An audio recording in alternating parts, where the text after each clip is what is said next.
ह्याच्यापेक्षा मोठा चौकोनी पीस माझ्याकडे नव्हता, त्यामुळे आता साईडला जो भाग उरलाय त्याला मी माझ्याकडे जे कापड आहे त्याच्या कापडाच्या पट्ट्या लावणार आहे.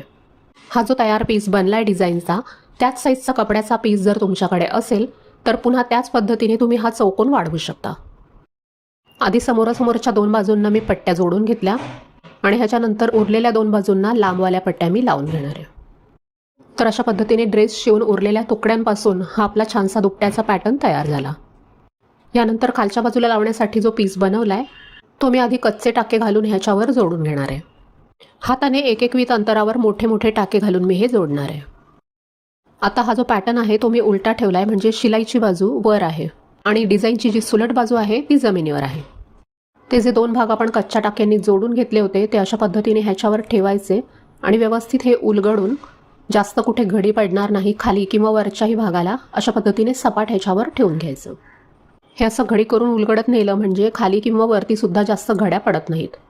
ठेवून झाल्यानंतर सुद्धा खालचा भाग सगळ्या बाजूने व्यवस्थित ओढून घ्यायचा, म्हणजे डिझाईन अगदी सपाट होईल. यानंतर पुन्हा 4-4 बोटा इतके लांब लांब टाके घालून मी हे पीससुद्धा एकमेकांना जोडून घेतलेत.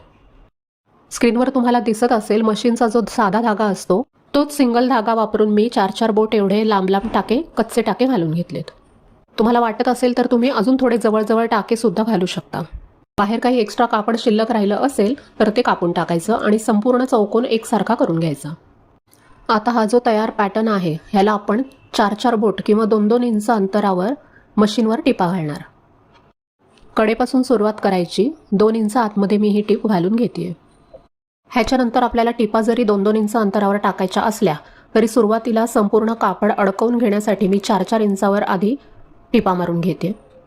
त्या मारून झाल्या की त्यानंतर त्याच्याबरोबर मध्यभागी 2-2 इंचावरच्या टिपा मारून घ्यायच्या आणि जशा ह्या उभ्या टिपा मारल्यात तशाच 2-2 इंच अंतरावर आडव्यासुद्धा टिपा मारून घ्यायच्या, म्हणजे संपूर्ण चौकटीचं डिझाईन त्या दुपट्यावर तयार होतं.